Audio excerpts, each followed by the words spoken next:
দুই নাম্বার দলিল আল্লাহ রাব্বুল আলামিন বলছেন ওয়ামা মুহাম্মাদুন ইল্লা রাসূলুন قد خلت من قبله الرسل মুহাম্মদ তিনি একমাত্র রাসূল, তিনি একজন রাসূল ছাড়া আর কিছু নন। قد خلت من قبله الرسل তার পূর্বে অনেক রাসূল এসেছেন, অতিবাহিত হয়ে গিয়েছেন। তো মুহাম্মদও এসেছেন, তিনিও একদিন চলে যাবেন, চিরদিন তিনি থাকবেন না। তিনি চিরঞ্জীব নন, চিরস্থায়ী নন। চিরঞ্জীব চিরস্থায়ী একমাত্র আল্লাহ। সুতরাং মুহাম্মদ সাল্লাল্লাহু আলাইহি ওয়াসাল্লাম একজন রাসূল, তিনি এসেছেন আবার চলে যাবেন। তাহলে এত আমরা বুঝতে পারলাম যে আল্লাহ মুহাম্মদ সাল্লাল্লাহু আলাইহি ওয়াসাল্লাম আল্লাহর একজন রাসূল। তৃতীয় নাম্বার দলিল আল্লাহ রাব্বুল আলামিন বলছেন ইয়া আইয়ুহান নাবিয়্যু ইন্না আরসালনাকা শাহিদান ওয়া মুবাশশিরান ওয়া নাযীরা ওয়া দাঈয়ান ইলাল্লাহি বিইذনিহি ওয়া সিরাজাম মুনীরা। আল্লাহ রাব্বুল আলামিন বলেন, নবী আমি আপনাকে শুভ সংবাদদাতা হিসেবে প্রেরণ করেছি। শাহিদান ওয়া মুবাশশিরা, সাক্ষী স্বরূপ।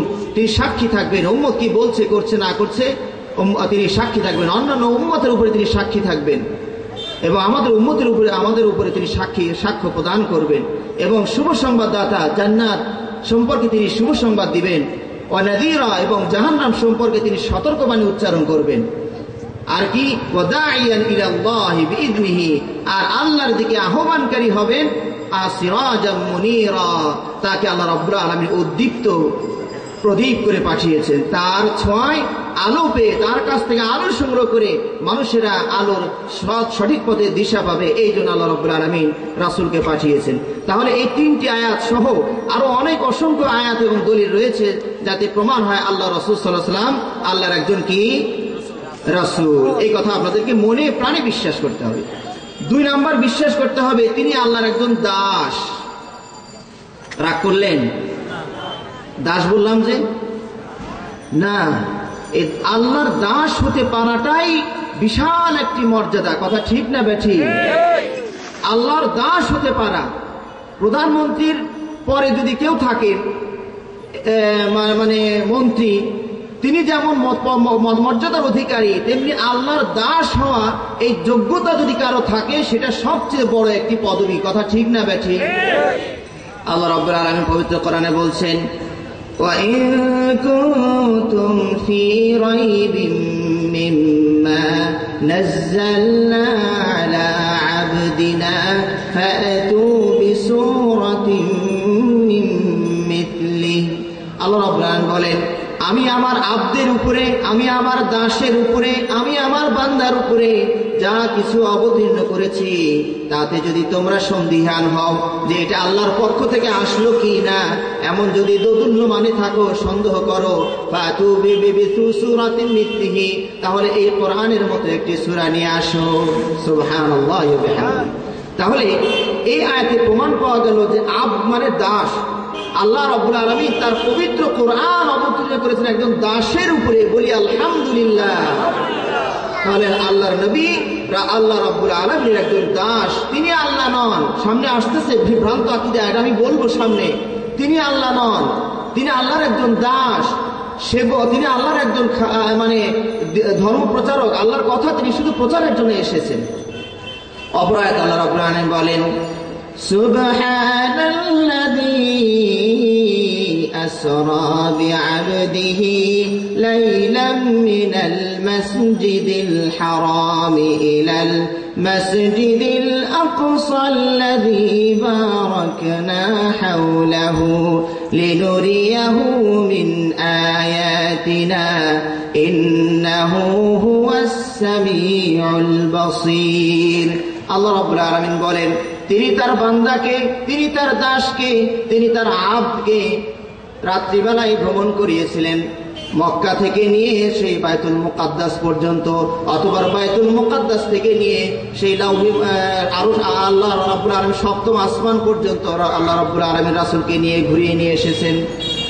এত বড় একটা সফর করলেন, এত বড় একটা সফর করলেন। এত বড় সফর কেউ কোনোদিন করতে পেরেছে? আমরা হয়তো মঙ্গল গ্রহে চাঁদে যাওয়ার গর্ব নিয়ে আস্ফালন করছি, আস্ফালন করছে, চাঁদে যেতে পেরেছি। অনেক আগে 1400 বছর আগে যখন প্লেনের আবিষ্কার হয়নি, তখন আমার নবী, আপনার নবী, তিনি সপ্তম আসমান সফর করে এসেছেন কিনা? কি ব্যাপার, চুপ থাকলেন? তাহলে আল্লাহ রাসূল সাল্লাল্লাহু আলাইহি সাল্লাম তিনি সপ্তম আসমান সফর করে এসেছেন। এই সফরটা আল্লাহর সাথে কথোপকথনের জন্য তিনি গিয়েছিলেন কিনা? আল্লাহর সাথে যিনি কথোপকথন করতে যান, তিনি কি সাধারণ মানুষ? অনেক উন্নত মানুষ। এই যে এত উন্নত মানুষ হওয়ার পরেও আল্লাহ রাব্বুল আলামিন তা এই কোরআনে বলেছেন কি আমি আমার বান্দাকে নিয়ে গেলাম। তাহলে বান্দা উপাধিটা কত বড় আল্লাহ রাব্বুল আলামিনের কাছে। সুতরাং আমরা আল্লাহর বান্দা হতে পেরে গর্বিত। কথা ঠিক না বেঠিক? এবার আমরা আসুন, আল্লাহ রাসূল সাল্লাল্লাহু আলাইহি ওয়াসাল্লামের আনুগত্য করতে হবে। আমি স্বীকার করলাম তিনি রাসূল, আমি স্বীকার করলাম তিনি আল্লাহর বান্দা, তিনি রব নন, তিনি আল্লাহ নন, তিনি আল্লাহর একজন বান্দা, এটা স্বীকার করলাম। 2 নম্বরে বিশ্বাস করতে হবে, তার আনুগত্য করতে হবে। আল্লাহ রাব্বুল আলামিন বলেন, قل إن كنتم تحبون الله فاتبعوني يحببكم الله ويغفر لكم ذنوبكم والله غفور رحيم। আল্লাহ রাব্বুল আলামিন বলেন, ইন কুনতুম তুহিব্বুন আল্লাহ, যদি তোমরা আল্লাহকে ভালোবাসতে চাও, আল্লাহর ভালোবাসা পেতে চাও, ফাত্তাবিউনি, তাহলে আমি মুহাম্মাদের অনুসরণ করো। আমরা যদি আল্লাহর ভালোবাসা পেতে চাই, তাহলে আমাদেরকে কি করতে হবে? রাসূলকে ভালোবাসতে হবে, অনুসরণ করতে হবে। হ্যাঁ, সুন্দর বলেছেন, রাসূলকে অনুসরণ করতে হবে। তাহলে কি লাভ কি হবে? ইউহিব্বুকুমুল্লাহ, 2টো লাভ হবে। আপনি যদি আল্লাহর ভালোবাসা পেতে চান, তাহলে আল্লাহ রাসূলের আনুগত্য করবেন, অনুসরণ করবেন। রাসূল যা যা বলেছেন তা অক্ষরে অক্ষরে পালন করার চেষ্টা করবেন। আমরা কি তা করি? তাহলে আমরা রাসূলের আনুগত্য থেকে অনেক দূরে সরে পড়েছি। আমাদের আজকে যত মাহফিলের লোকজন আছেন, তাদের সবার প্রতি আমার বিনীত অনুরোধ, আবেদন, আপনাদের আসল নেতার কথা ভুলে গেছেন। কথা ঠিক না বেঠিক? আসল নেতার কথা ভুলে গিয়ে নকল নেতার পিছনে আপনারা দৌড়াদৌড়ি করছেন। আসল নেতা হচ্ছে আপনার মুহাম্মাদুর রাসূলুল্লাহ সাল্লাল্লাহু আলাইহি ওয়াসাল্লাম। আল্লাহ রাব্বুল আলামিন বলছেন, আল্লাহ রাব্বুল আলামিন কিয়ামতের দিন মানুষকে প্রত্যেক নেতার পিছনে ডাক দিবেন। যার নেতা তার সাথে করে কিয়ামতের দিন উপস্থিত হবেন। সুতরাং মুহাম্মদ রাসূলুল্লাহ যদি কেউ কারো নেতা হয়, তাহলে তিনি রাসূলের সাথে করে হাসরের ময়দানে উপস্থিত হতে হবেন। এই সৌভাগ্য অর্জন করতে আপনারা রাজি আছেন না নাকি? রাসূল আমাদের ইমাম হবে, আল্লাহ রাসূলের আনুগত্য করতে হবে। আল্লাহ রাসূল যদি আনুগত্য করি, 2টো লাভ, মানে টাটকা ফলাফল। আল্লাহ রাব্বুল আলামিন বলছেন, ইউহিব্বুকুমুল্লাহ, আল্লাহ তোমাদেরকে ভালোবাসবেন, আল্লাহ তোমাদেরকে ভালোবাসবেন।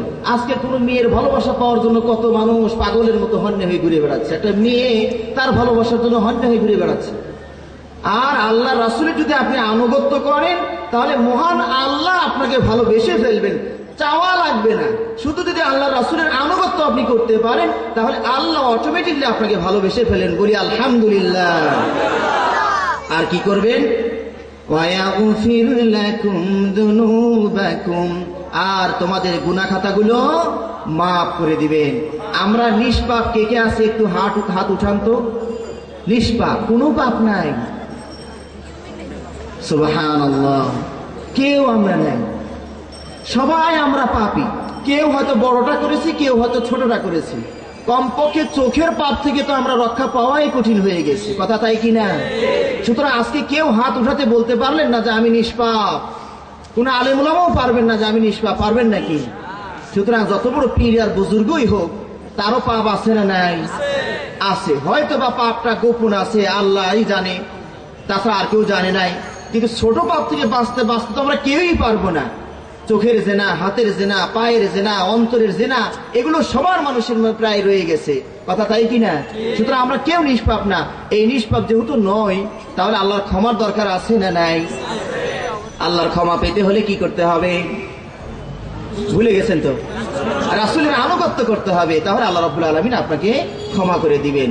এরপর আল্লাহ রাসূল হাদিসে বলছেন, মান আতাআনি ফাকাদ আতাআ আল্লাহ, যে ব্যক্তি আমার অনুসরণ করলো সে আল্লাহর অনুসরণ করলো, ওমান আসানি ফাকাদ আসাল্লাহ, যে ব্যক্তি আমার নাফরমানি করলো সে আল্লাহর নাফরমানি করলো। এবার আনুগত্য করলেন, এবার রাসূলকে ভালোবাসতে হবে, রাসূলকে ভালোবাসতে হবে। আজকে ম্যারাডোনাকে এত ভালোবাসে, বুকে পিঠে করে নিয়ে ঘুরে, বাংলার মুসলমান বুকে পিঠে করে নিয়ে ঘুরে, মানে ভালোবাসতে বাসতে হৃদয়ে আর জায়গা নাই। এখন গেঞ্জির উপরে ছাপ মারছে, বুকে আর পিঠে ছাপ মেরে নিয়ে ঘুরে ম্যারাডোনা। আরো কি কি নাম আছে আমি তো সব বলতে পারবো না। এদের মোহাব্বতের ঠেলায় বুকে নিয়ে ঘুরে, দেখেন আমি কত ভালোবাসি। আরে ধরা খাবেন কিয়ামতের দিন। একজন অমুসলিমকে শুধুমাত্র একটু ভালো খেলোয়াড় হওয়ার কারণে একবারে জান প্রাণ দিয়ে ভালোবেসে ফেললেন, কিয়ামতের দিন জবাব দিতে হবে। কথা ঠিক না বেঠি? একজন সাহাবীর নাম মনে নাই, কোরআনের 10টা সূরা বলতে পারি না, আর ক্রিকেট খেলোয়াড়দের 1 ডজনের নাম মুখস্থ আছে। হিসাব দিতে হবে, আল্লাহ রাসূলকে ভালোবাসতে হবে। আমি তো নিজে বলছি না, দলিল দিয়ে কথা বলবো। আল্লাহ রাসূল বলছেন, لا يؤمن أحدكم حتى أكون أحب إليه من والده وولده والناس أجمعين।